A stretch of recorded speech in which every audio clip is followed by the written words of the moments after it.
So today, guys, I'm excited because we are going to be taking a look at my most updated bunny build that I use for those hard dungeon battles or even just for farming in general. This is kind of my go-to build recently. I switched from bionic fuel, which I still love, and I'll show you guys a quick look at that, but that is not the build that we were using, and that's not the build that you guys are seeing in this video. The reason why I wanted to make a build that didn't use bionic fuel is because sometimes you need that HP to do those hard dungeons, right? And that's what this build was for. This build was to complete hard dungeons and then also farm missions. I don't use my build to farm intercept battles, so I don't go after those Colossus bosses with this build, but for everything else, you're gonna have the survivability you need, and you're gonna have the damage you need just by using your skills, and your weapons will be there just as a plus. Now, I will tell you, I am only level 17 with this build at the moment, so once I get it to 40, it will be closer, and I still have to use one more catalyst, and I'll show you guys what module I am switching back and forth from. So, and then I still have to decide which one I like the best. But overall, if you're looking for a build that's going to allow you to sprint pretty much long term, right? Like have that sprinting as you guys are seeing, this is gonna be that build. As long as you're getting kills, you will have that sprint, and we'll talk about it in a second. So before we get into the builds, I did want to show you something real quick. We are sitting at level 17. So once we go up 23 levels, we'll be at max level. So we should see our defense go up and see our HP go up and see our MP go up. Currently 15,000 defense, 8,200 HP, 376. Again, all these will go up. So if we go to our Descendant modules, you'll see I am running high voltage. Before, this is the build that I was running with bionic fuel. This is what I was running prior to this. I do love bionic fuel. I love how it works. I love playing that type of style. But again, a lot of people like this MP build because of the high voltage. You can swap out this high voltage for electric condense if you want, but overall, this is kind of what you guys want to go with.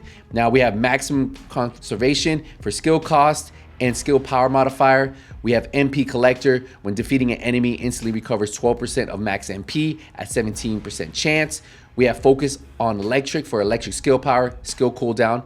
Skill expansion for the skill effective range, skill insight for the skill critical hit rate, skill concentration for more skill critical damage, singular specialist for that singular skill power modifier because we are using our 2 and 3 the most. We have HP amplification for the max HP of 227%. Max shield is negative 36%. Increase HP on here. So yeah, definitely going for that HP. Now, if you notice, I do not have this one fully spec'd into. I do plan on putting a catalyst for this one in particular because I think Dangerous Ambush would actually fit really good with this build.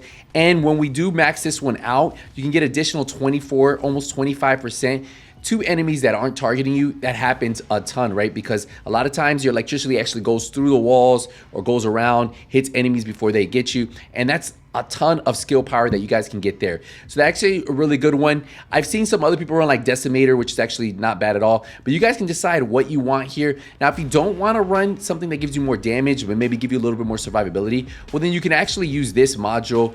Go down here. You can run Agony if you want. It's going to give you max MP, gives you defense, or you can go with even something like Time Distribution, which gives you max HP skill cooldown. Really up to you. I think for the survivability, I'd probably go with this one with the 38% defense and then the max MP. And then if I were to go save, you see it would bump us up to almost 15,000 defense.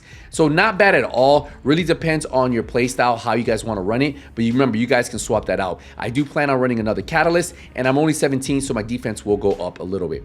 We do have long distance maneuvering. Really up to you what you want to run here. But again, with this, I am able to keep this up all the time and pretty much sprint all the time. You guys saw in the gameplay, pretty amazing. And let's go to my modules. So you'll notice I am running a singular reactor that's going to get Thunder Cage mounting. So I am using my Thunder Cage. We have electric and singular on here. And then we have singular crit damage and electric skill power boost ratio. Now with external components, I went with 2 different sets to give me 2 different set bonuses. The Annihilation set's going to give me skill duration of 5.7%. I do recommend whatever set you go with, you want to get that MP recovery out of combat. Plus, hopefully have defense and max HP to give you some type of survivability. And then I went with the Supernova set that the 2-piece gives me electric skill power modifier. And then we have max shield, max MP. And then you always want to get that MP recovery in combat right here. And then for the memory, you're going to want the MP recovery modifier. So now for our processor, we have max HP, max shield. Ideally, if I could get stuff that didn't have shield, like this one, not max shield, you could probably use a different set if you want. But again, I'm using it for the two-piece. And overall, it's not a bad set at all. I like the skill duration, and the electric skill power is pretty solid. Now, you guys could go with the Slayer set if you want, but I went with this two-piece. It's just kind of how I like it, and it works really well with her setup. Overall, this is the build right here, guys. And if you guys have any questions, let me know. Remember, I was running that Bionic Fuel one, but again, this is for all of you who enjoy high voltage. Now, remember, if you guys don't have Ultimate Bunny, you guys can sacrifice high voltage and run something different, maybe electric condense, and that works for Bunny and Ultimate Bunny. It's really up to you. But yeah, that's it, guys. That's the build. If you guys enjoyed this video, appreciate the support, appreciate the love. Make sure you guys leave a like. See you in the next one. Hey, nothing but skills out.